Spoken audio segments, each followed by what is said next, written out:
Il y a dans le livre d'Esther un verset que la plupart des gens lisent en passant, sans s'arrêter pour en mesurer le poids. Esther 2, verset 12. Ce verset décrit comment chaque jeune femme présentée au roi Assuérus devait d'abord traverser 12 mois complets de soins de beauté. 6 mois à l'huile de myrrhe, puis 6 autres mois avec des parfums, des onguents et des préparations cosmétiques. 12 mois entiers. Pas 2 semaines, pas 1 mois. Une année complète de soins quotidiens, appliqués avec constance, avec méthode, avec une intention claire. Et le résultat? Esther fut choisie parmi toutes. Le roi l'aima plus que toutes les autres. Elle devint reine. Ce n'est pas une coïncidence, ce n'est pas de la magie, c'est de la biochimie ancienne, codée dans les écritures des millénaires, avant que nos laboratoires modernes ne commencent à comprendre pourquoi ces ingrédients fonctionnent. Voici ce que peu de gens réalisent. La Bible n'est pas seulement un livre de foi. C'est aussi, disséminé à travers ces versets, un guide de médecine naturelle, de botanique, de nutrition et de soins corporels. Les femmes et les hommes de l'Antiquité n'avaient pas de crème en tube, de sérum à l'acide hyaluronique ou de masque en feuilles d'or. Ils avaient la terre, ils avaient les plantes, ils avaient les résines, les huiles pressées, le miel des ruches sauvages, le lait des troupeaux, le sel des mers.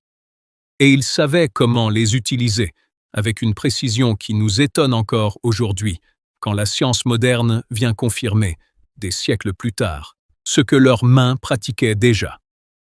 Ce que vous allez découvrir dans les prochaines minutes, ce sont 20 recettes complètes, directement inspirées des ingrédients mentionnés dans les Écritures. 20 préparations que vous pouvez faire chez vous, avec des ingrédients accessibles, pour nourrir votre peau de la manière la plus pure et la plus ancienne qui soit. Chaque recette est ancrée dans un verset précis. Chaque ingrédient a une histoire. Et chaque formule a été validée, non pas par un influenceur, mais par des millénaires d'usage, et, pour la plupart, par la recherche scientifique contemporaine. Commençons par le début, par celle qui est considérée comme l'huile sacrée par excellence dans les Écritures. La myrrhe, c'est la résine d'un arbre appelé Commiphora myrrha, qui pousse dans les régions arides du Moyen-Orient et de l'Afrique de l'Est. Elle est mentionnée dans la Bible plus de 20 fois. Les mages l'offrirent à l'enfant Jésus. Marie-Madeleine utilisa un onguent précieux pour oindre les pieds du Christ, un onguent dont le parfum emplit toute la maison. Et Esther, comme nous venons de le voir, en fut imprégnée pendant 6 mois entiers. La myrrhe contient des composés appelés terpènes et sesquiterpènes, dont le curzérène et le furaneux d'Esma, qui ont des propriétés anti-inflammatoires puissantes, régénèrent les cellules cutanées endommagées et stimulent la production de collagène. Les études modernes confirment que l'huile de myrrhe accélère la cicatrisation des plaies, apaise les peaux irritées et réduit les signes visibles du vieillissement. La première recette est une huile corporelle royale à la myrrhe, directement inspirée du protocole de beauté d'Esther.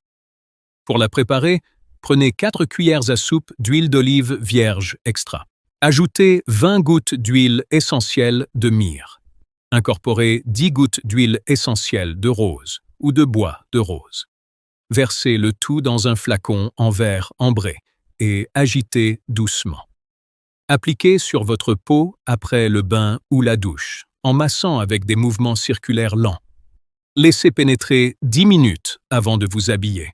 Cette huile nourrit en profondeur, apaise les peaux sèches et craquelées, réduit les vergetures et donne à la peau un éclat soyeux qui ne ressemble à rien de ce qu'une lotion parfumée industrielle peut produire. Utilisez-la chaque soir pendant 30 jours et observez la transformation. Esther ne l'utilisait pas une fois par semaine. Elle l'appliquait chaque jour, pendant 6 mois. La constance est le secret. Le deuxième ingrédient sacré est l'encens, que l'on appelle aussi frankincense, tiré de l'arbre Boswellia sacra. Dans Matthieu 2, les mages l'apportèrent aux côtés de l'or et de la myrrhe. Dans l'Exode, Dieu lui-même ordonne à Moïse d'utiliser la résine d'encens dans la préparation de l'huile d'onction sainte. Ce n'est pas un détail. L'encens contient de l'acide boswellique, un composé anti-inflammatoire remarquable qui inhibe les enzymes responsables de la dégradation du tissu conjonctif. En d'autres termes, il préserve l'élasticité de la peau. Il stimule également la régénération cellulaire et est particulièrement efficace pour atténuer les rides fines, les taches brunes et les cicatrices. La deuxième recette est un sérum régénérant à l'encens. Mélangez 2 cuillères à soupe d'huile d'argan ou de jojoba avec 15 gouttes d'huile essentielle de frankincense et 5 gouttes d'huile essentielle de lavande. Stockez dans un flacon compte-gouttes en verre. Appliquez 2 à 3 gouttes sur un visage propre et légèrement humide, chaque matin et chaque soir, en tapotant doucement avec les doigts sans frotter. L'encens pénètre mieux sur une peau légèrement humide.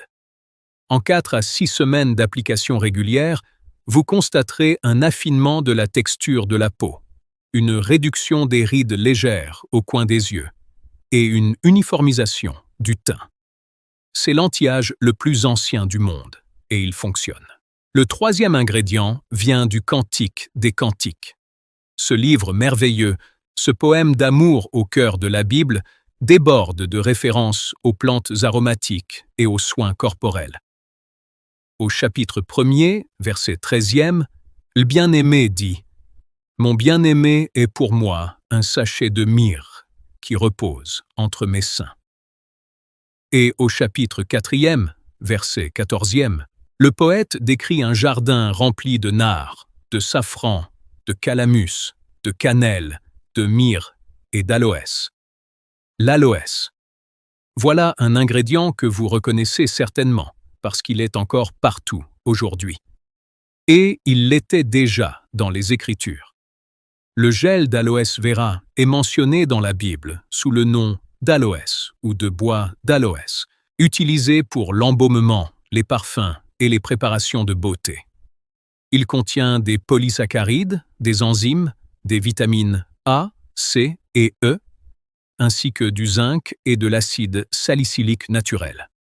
Il hydrate sans obstruer les pores, apaise les coups de soleil, régule la production de sébum et accélère la réparation tissulaire.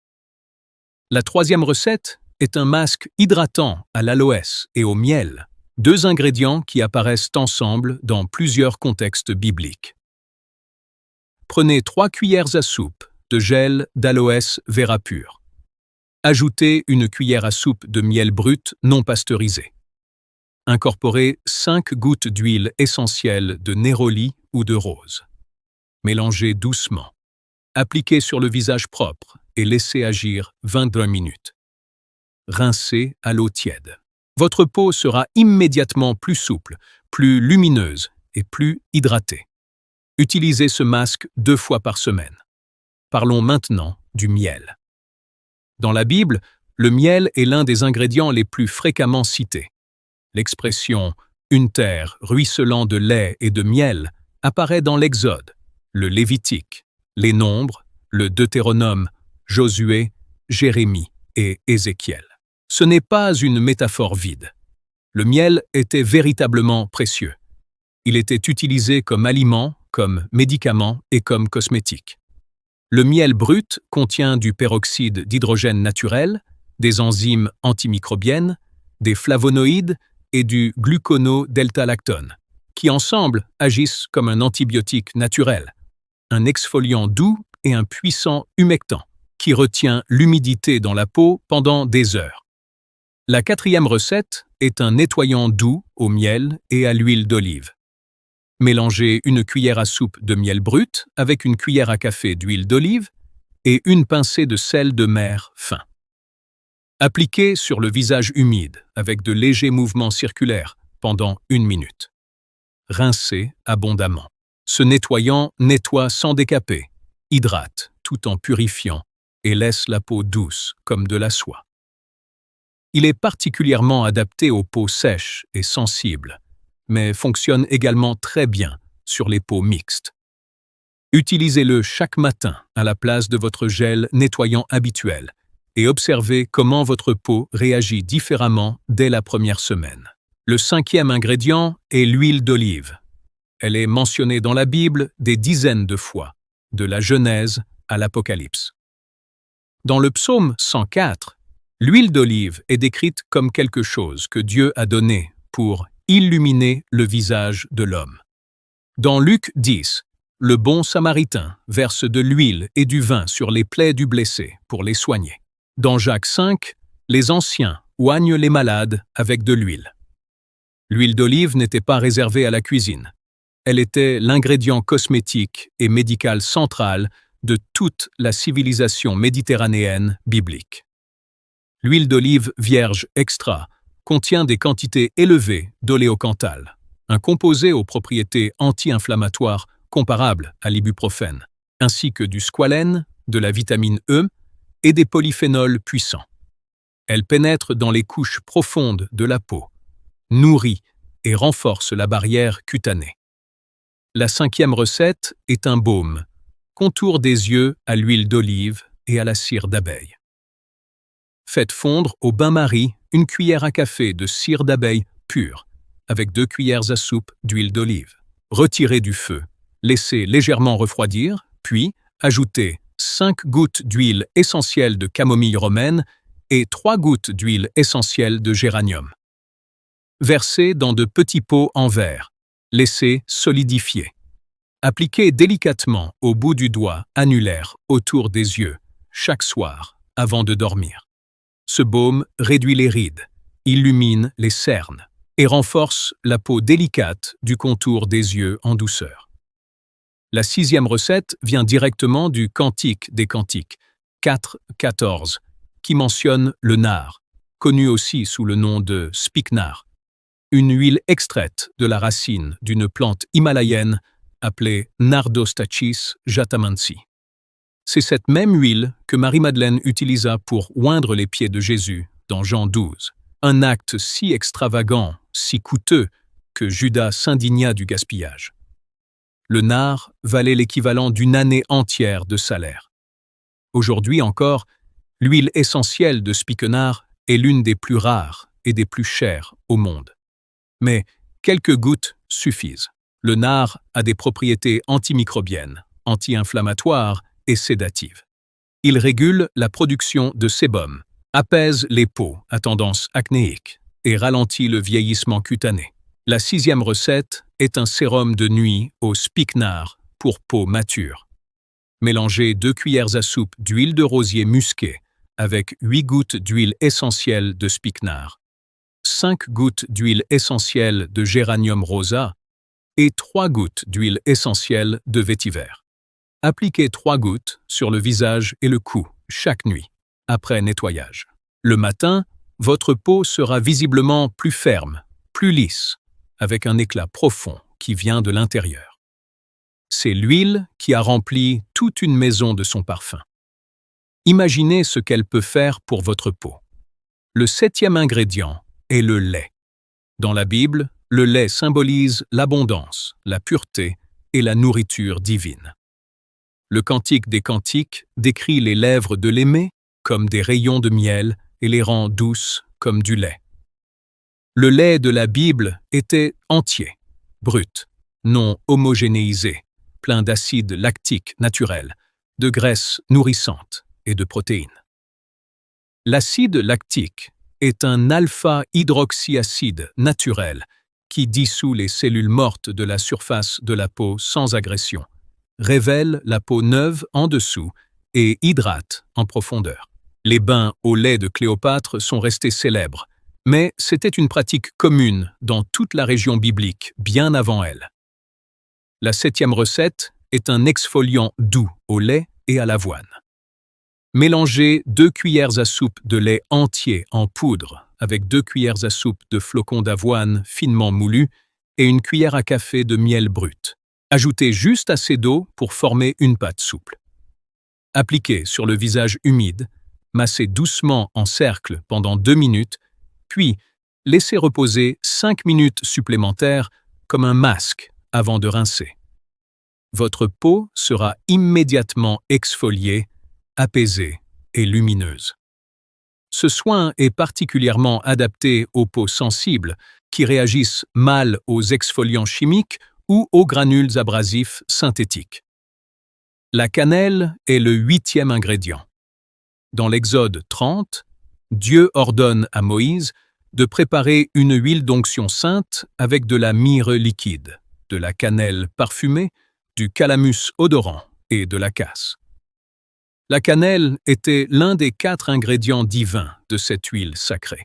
Elle contenait alors, comme aujourd'hui, de l'eugénol, du cinnamaldéhyde et de l'acétate de cinnamyl, des composés qui stimulent la microcirculation sanguine dans la peau, lissent les peaux à tendance orange et ont des propriétés antibactériennes qui réduisent les boutons et l'acné.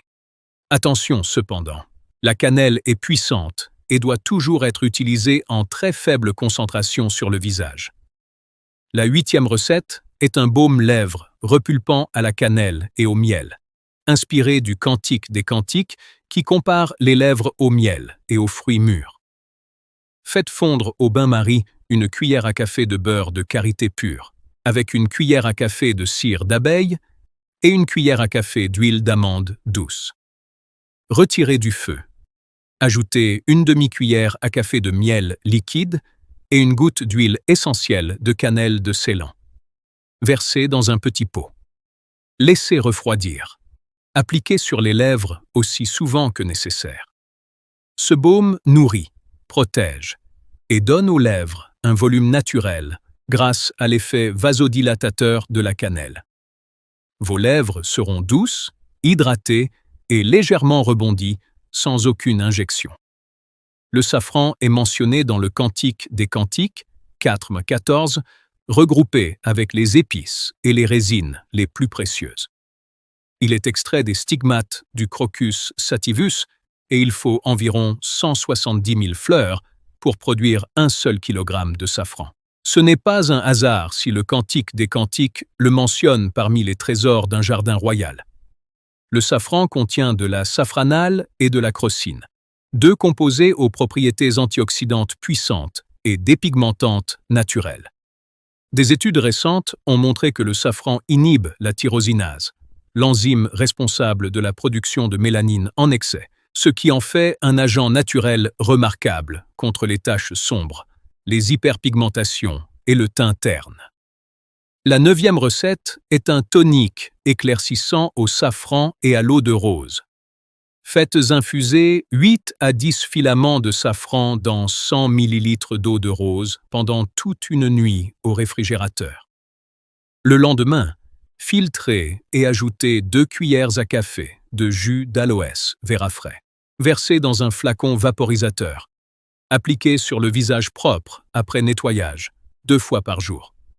En 4 semaines, les taches commencent à s'atténuer, le teint s'uniformise et la peau acquiert un éclat doré que les toners synthétiques ne peuvent tout simplement pas reproduire. Conservez au réfrigérateur et utilisez dans les 10 jours. L'hysope est l'un des ingrédients de purification les plus cités dans l'Ancien Testament.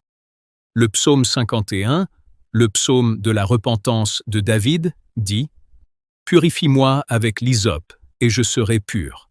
Lave-moi, et je serai plus blanc que la neige. » Dans l'Exode et le Lévitique, l'hysope est utilisé dans les rituels de purification, trempé dans du sang ou dans de l'eau pour asperger et nettoyer.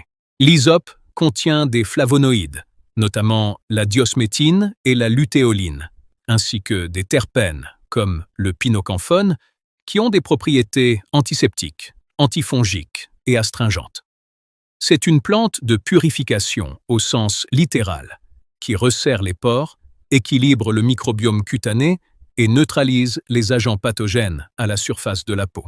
La 10e recette est une eau nettoyante purifiante à l'hysope et à la menthe. Faites bouillir 500 ml d'eau filtrée. Retirez du feu et ajoutez 2 cuillères à soupe de feuilles d'hysope séchées et 1 cuillère à soupe de feuilles de menthe séchées. Laissez infuser jusqu'à complet refroidissement.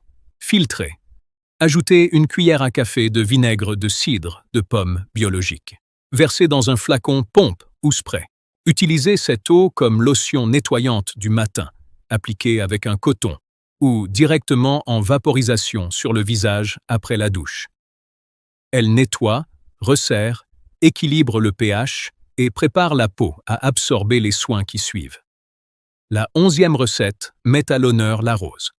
Le Cantique des Cantiques 2.1 dit « Je suis la rose de Sharon, le lys des vallées ». Et Isaïe 35.1 prédit que le désert fleurira comme la rose. L'eau de rose est l'un des ingrédients de soins les plus anciens qui existent. Elle contient des flavonoïdes, des anthocyanes et des tanins naturels qui ont des propriétés anti-inflammatoires, antioxydantes et astringentes. Elle hydrate, tonifie, apaise les rougeurs et les irritations. Et son parfum a des effets démontrés sur la réduction du cortisol, l'hormone du stress qui, à des niveaux élevés, accélère le vieillissement cutané. La recette 11 est une brume fixatrice à l'eau de rose et à la glycérine végétale. Mélangez 90 ml d'eau de rose pure avec 10 ml de glycérine végétale et 10 gouttes d'huile essentielle de géranium rosa. Versez dans un vaporisateur en verre. Utilisez comme brume hydratante à tout moment de la journée pour rafraîchir, hydrater et fixer le maquillage si vous en portez. Elle peut aussi être utilisée sur les cheveux pour les donner de la brillance et dompter les frisottis. Le 12e ingrédient sacré est la casse, appelée aussi cassia en anglais, citée dans l'Exode 30-24 comme l'un des composants de l'huile d'onction sainte. La casse est apparentée à la cannelle, mais distincte, avec un profil aromatique plus camphreux et plus médical. Elle contient du cinnamaldéhyde en grande quantité, qui a des effets antifongiques, antibactériens et stimulants pour la circulation. Elle est particulièrement efficace pour les peaux à tendance acnéique et les soins du cuir chevelu. La 12e recette est un masque purifiant à la casse et à l'argile blanche, pour peau à imperfection. Mélangez 2 cuillères à soupe d'argile kaoline blanche avec une cuillère à café de poudre de cassia ou de cannelle de Ceylan, une cuillère à soupe d'eau de rose et une cuillère à café de miel brut. Formez une pâte lisse. Appliquez sur le visage et le cou propre. Laissez sécher 15 minutes. Rincez à l'eau tiède. Ce masque absorbe l'excès de sébum, désobstrue les pores, réduit les boutons et unifie le teint en quelques utilisations seulement. Utilisez une fois par semaine pour les peaux mixtes à grasse. Le 13e ingrédient est le cèdre. Dans l'Ancien Testament, le bois de cèdre est mentionné dans Lévitique 14 dans les rituels de purification. Le roi Salomon utilisa les cèdres du Liban pour construire le temple de Jérusalem, le lieu le plus saint de la tradition hébraïque. L'huile de bois de cèdre contient du cédrol, un sesquiterpène aux propriétés sébostatives qui régule la production de sébum, ainsi que des effets astringents et antifongiques puissants. Elle est particulièrement utile pour les peaux grasses, les points noirs et les zones à pores dilatés. La 13e recette est un tonique astringent au cèdre et à l'amamélis. Mélangez 50 ml d'eau d'amamélis distillée, 50 ml d'eau de rose, 10 gouttes d'huile essentielle de bois de cèdre de l'Atlas et 5 gouttes d'huile essentielle de tea tree. Agitez dans un flacon avant chaque utilisation. Appliquez avec un coton sur la zone T après nettoyage. Ce tonique resserre les pores visibles en quelques jours, réduit les brillances et prépare la peau à mieux absorber les hydratants qui suivent. La 14e recette met en lumière le calamus, cité dans le Cantique des Cantiques et dans l'huile d'onction de l'Exode. Le calamus, ou roseau aromatique, contient de l'acorone et du bêta-azarone, des composés aux propriétés anti-inflammatoires et cicatrisantes. Il est particulièrement apprécié en aromathérapie pour ses effets apaisants sur les peaux irritées et enflammées. La 14e recette est une lotion apaisante pour peau irritée au calamus et à l'aloe vera. Mélangez 80 ml de gel d'aloe vera avec 10 ml d'huile de calendula, 10 ml d'hydrolat de camomille et 8 gouttes d'huile essentielle de calamus. Émulsionnez doucement. Appliquez en couche fine sur les zones irritées ou enflammées, comme un soin après rasage, après exposition solaire ou après une poussée de peau sensible. Laissez absorber sans rincer. L'huile de grenade est notre 15e ingrédient, tiré du livre des Nombres 25, qui décrit la terre promise comme une terre de figuiers, de vignes et de grenadiers. La grenade apparaît également dans les ornements du temple de Salomon et dans le Cantique des Cantiques. L'huile de graines de grenade est l'une des seules huiles végétales à contenir de l'acide punicique en abondance, un acide gras oméga 5 extrêmement rare qui stimule directement la régénération kératinocytaire, autrement dit, la production de nouvelles cellules de peau. Elle a des propriétés antioxydantes exceptionnelles, protège contre les dommages du soleil et soutient la production de collagène. La 15e recette est une crème régénérante à la grenade et au beurre de cacao, parfaite pour les peaux matures, abîmées par le soleil ou manquant d'éclat. Faites fondre au bain-marie 2 cuillères à soupe de beurre de cacao avec 1 cuillère à soupe de beurre de karité. Retirez du feu. Incorporez 2 cuillères à soupe d'huile de graines de grenade, 1 cuillère à soupe d'huile d'argan et 15 gouttes d'huile essentielle de rose musquée. Fouettez jusqu'à refroidissement complet pour obtenir une crème légère. Appliquez chaque soir sur le visage et le cou en massant pendant 2 minutes. En 4 semaines, la peau est visiblement plus ferme, plus lumineuse et les taches solaires commencent à s'effacer. Le 16e ingrédient sacré est le baume de Galaad, appelé aussi baume de Gilead en anglais, cité dans Jérémie 8, 22, dans le verset célèbre.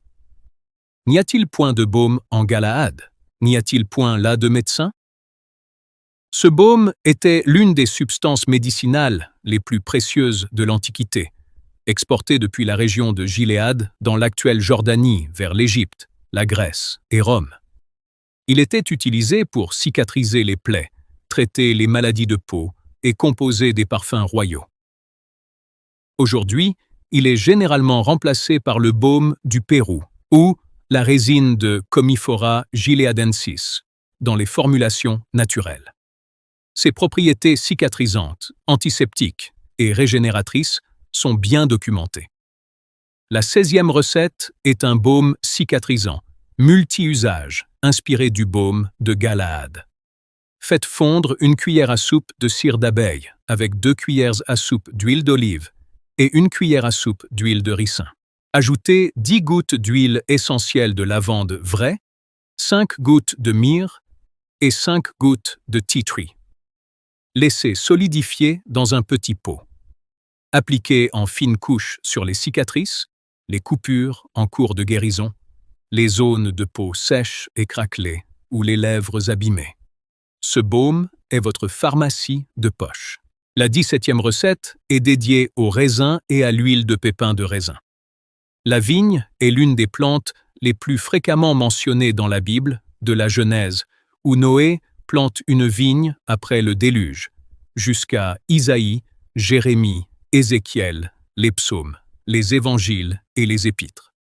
L'huile de pépins de raisin est riche en oligomérique proanthocyanidine, des antioxydants 50 fois plus puissants que la vitamine E, selon certaines études.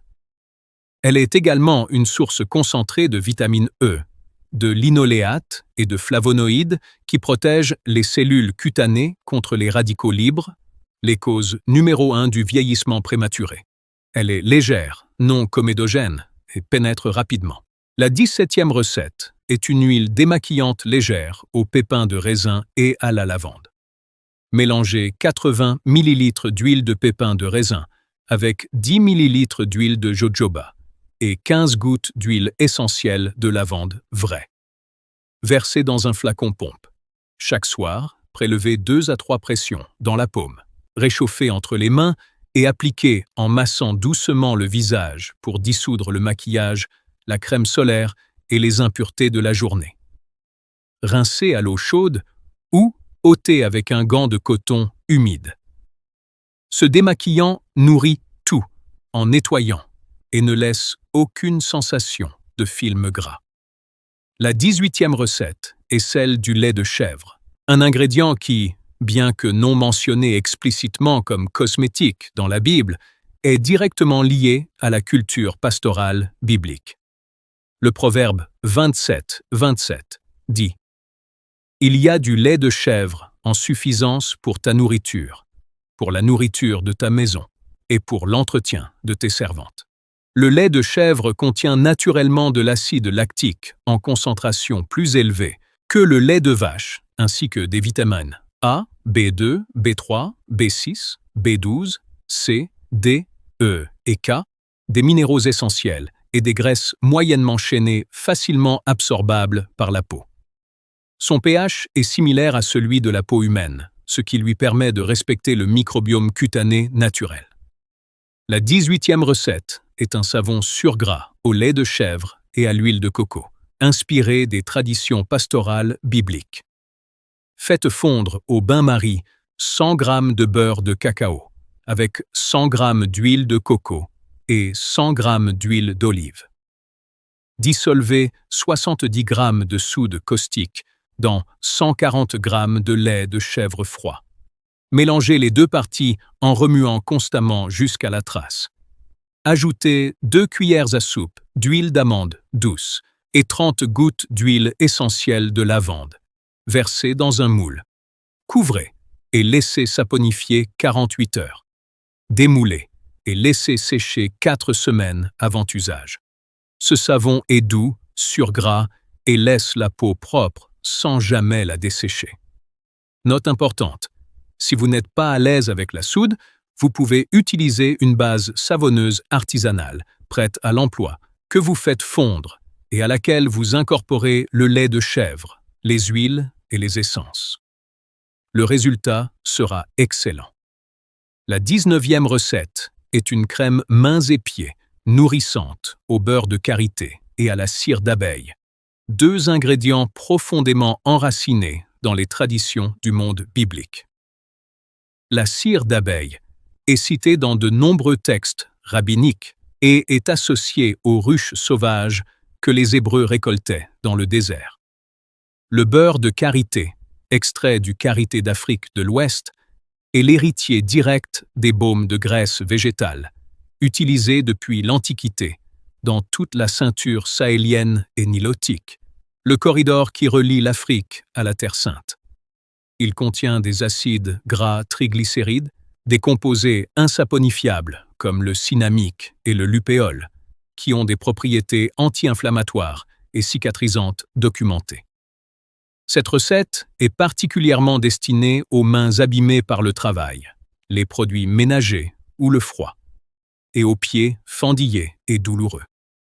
Faites fondre au bain-marie 2 cuillères à soupe de cire d'abeille, avec 4 cuillères à soupe de beurre de karité pur et 2 cuillères à soupe d'huile de coco.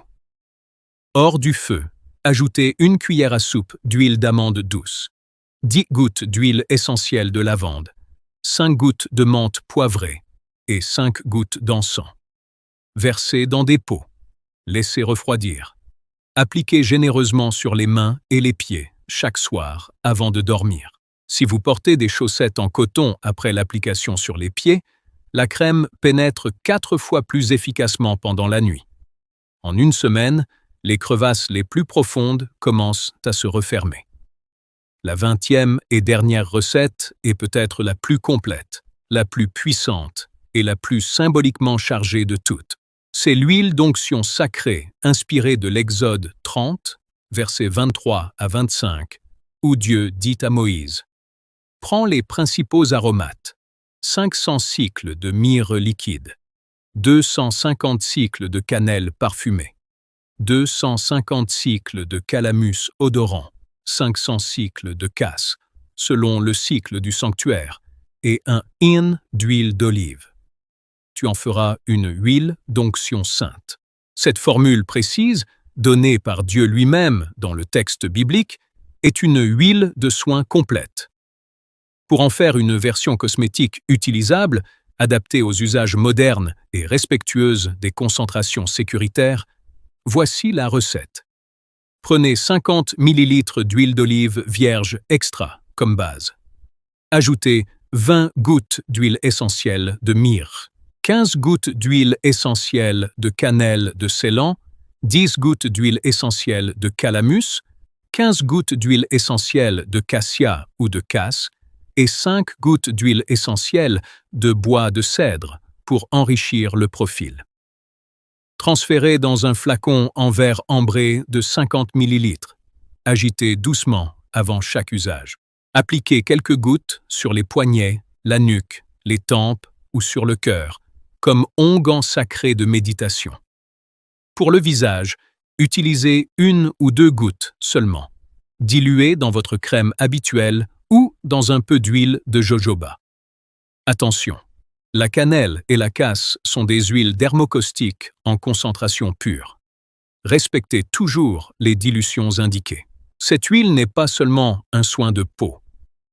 Elle est une invitation à ralentir, à respirer, à vous reconnecter à quelque chose d'ancien et de profond.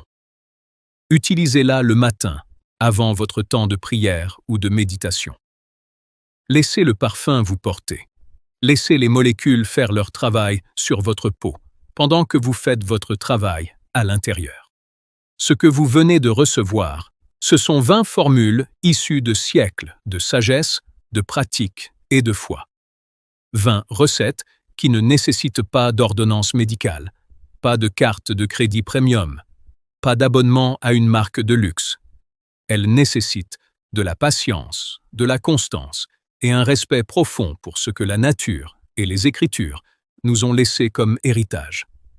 Pensez à Esther. 12 mois. Pas un soin appliqué à la va-vite entre 2 réunions. Pas un masque posé 10 minutes pendant qu'on scrolle. Une intention claire, chaque jour, chaque semaine, chaque mois.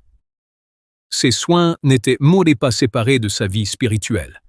Ils en faisaient partie intégrante. Se préparer pour sa mission, que cette mission soit de devenir reine de Perse ou simplement de traverser une journée difficile avec grâce, cela commence par prendre soin du corps que Dieu vous a confié. Pensez à Marie-Madeleine. Elle avait du nard, l'huile la plus précieuse du monde à l'époque. Elle aurait pu la vendre, comme Judas le lui reprocha.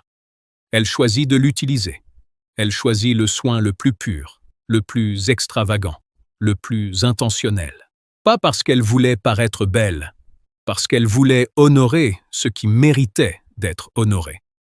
Vous méritez d'être honoré de la même façon. Votre peau mérite les meilleurs ingrédients que Dieu a placés dans sa création.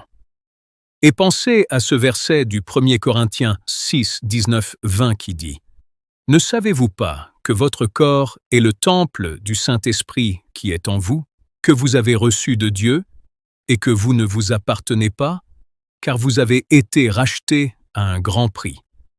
Glorifiez donc Dieu dans votre corps. » Prendre soin de sa peau avec de bons ingrédients, avec constance et conscience, c'est aussi une forme de respect envers le temple que nous habitons. Ce n'est pas de la vanité, c'est de la gratitude. Commencez par une recette, pas 20 en même temps, une seule. Prenez l'huile de myrrhe, ou le masque au miel et à l'aloès, ou simplement le miel et l'huile d'olive que vous avez probablement déjà dans votre cuisine. Commencez ce soir. Commencez demain matin. Commencez avec l'intention, avec la conscience de ce que vous faites et de pourquoi vous le faites. Et revenez me voir dans 30 jours pour me dire ce que votre peau et votre âme ont ressenti. Ces recettes ont traversé des millénaires. Elles n'ont pas besoin d'une accroche publicitaire. Elles n'ont pas besoin de packaging brillant. Elles ont simplement besoin de vos mains, de votre temps et de votre confiance. Et si vous avez aimé ce que vous venez d'entendre, si vous avez senti quelque chose s'éveiller en vous, en réalisant que la sagesse la plus ancienne et la plus pure était déjà là, écrite dans le plus grand livre jamais imprimé, alors partagez cette vidéo avec quelqu'un qui en a besoin aujourd'hui. Avec une amie qui cherche des soins naturels. Avec une mère qui veut revenir à l'essentiel. Avec une femme de foi qui ne savait pas que sa Bible contenait aussi une pharmacie et une herboristerie. Parce que les Écritures sont vivantes. Elles parlent à l'âme. Et, il s'avère, elles parlent aussi à la peau.